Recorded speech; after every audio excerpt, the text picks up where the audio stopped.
So I think I want to start.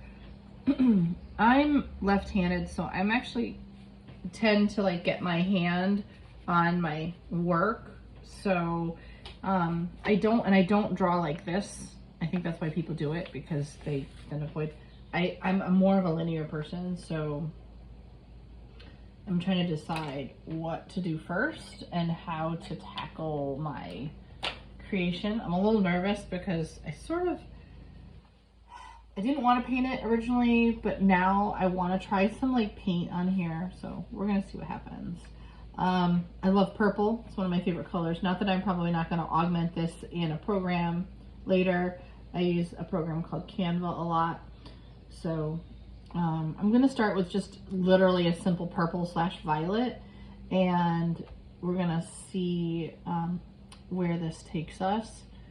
And I'm just going to do some like where I have the pencil marks that are a little bit darker.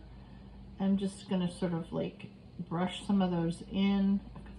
This part here and there. And just going to sort of give it some, all right, keep going with that.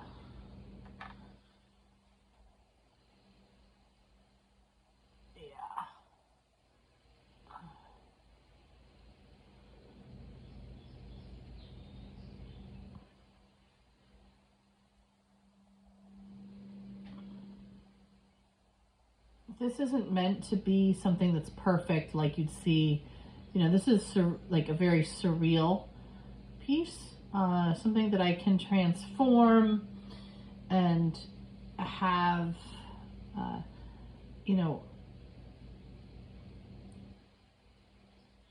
that's not going, it literally, this lives in my head, in my universe, so to speak.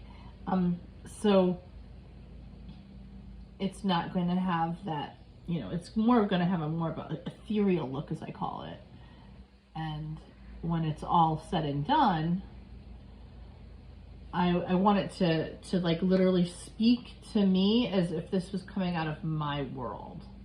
If that makes any sense to others.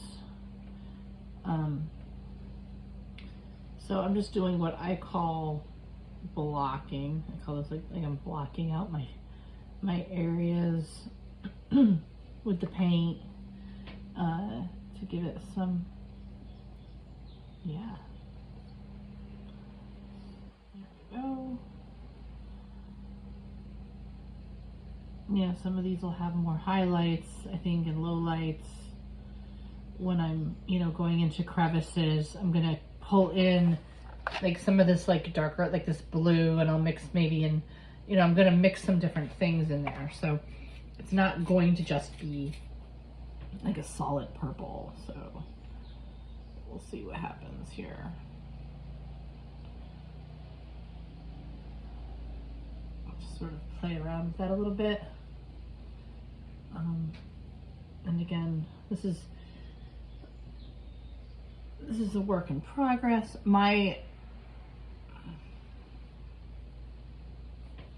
you know, love for this is just to play.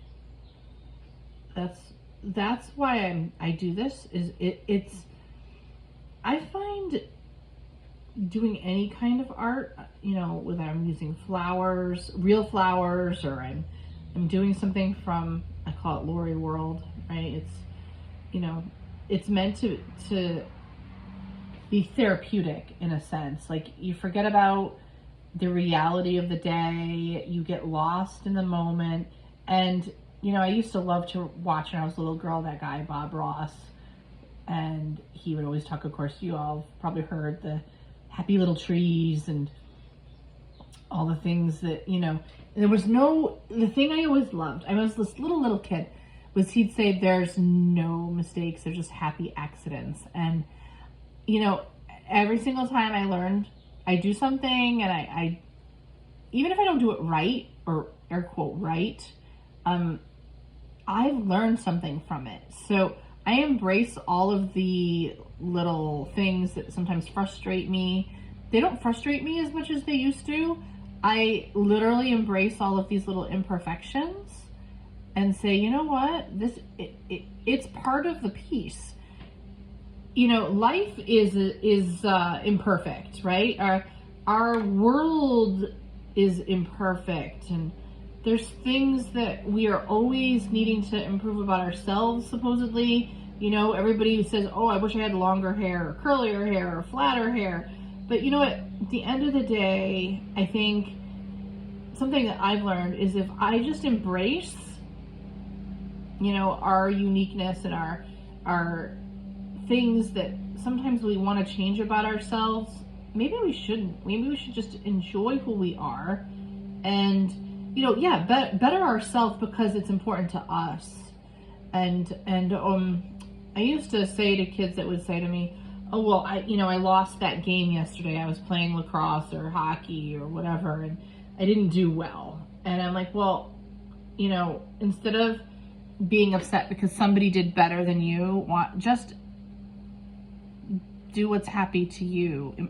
Perfect something because it makes you happy, not because you're trying to, you know, oh, I have to be better than that person. You know what? We're all so unique in our own way. One of my favorite authors, R.A. Salvador, he writes, I don't know if anybody's familiar with Dungeons and Dragons, he writes, he has a character named Dristu Erding, who was basically an outcast from the underworld. But anyway, there was an interview I saw with him recently, and he was explaining how he would never put down somebody else's art, you know, and because even in public, you know, and talk about it, because if you know, did that, that's insulting other people that like your art. So other people have said, you know, if you think that you're not good enough or that you can't do whatever it is, whether it's drawing or painting or flower design, or, you know, if maybe you're in the tech world and coding and I can't do that yet. And oh my God, that guy is so much better than me, or that girl can do so much more, you know, with her, you know, art that I do. How come I don't get 1 million views or whatever? You know what? Just keep doing you and don't worry about other people. And if you're like, oh, I don't know why they like that reel, that's awful. Instead of saying that, because I've heard people say, oh my God, how could anybody watch this stuff? Or, you know what? It's an art form and it's appealing to someone. And when I listened to that interview that, like I said, that favorite author of mine gave, he was like saying that somebody found value in that.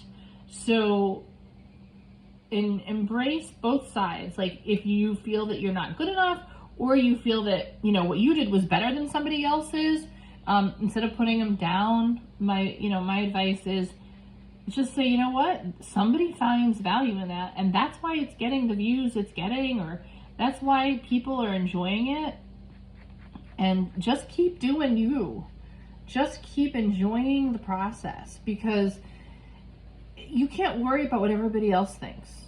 If you do, I think that, you know, you'll find that at the end of the day, you're just going to be miserable. That's just my opinion. Obviously, you can take it for what it is. And, yeah, you can take it for what it is.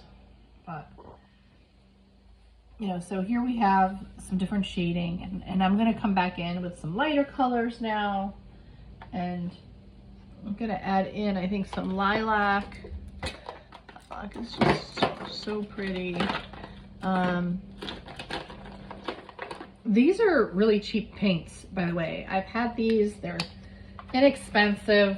I love using egg cartons because they make great paint wells.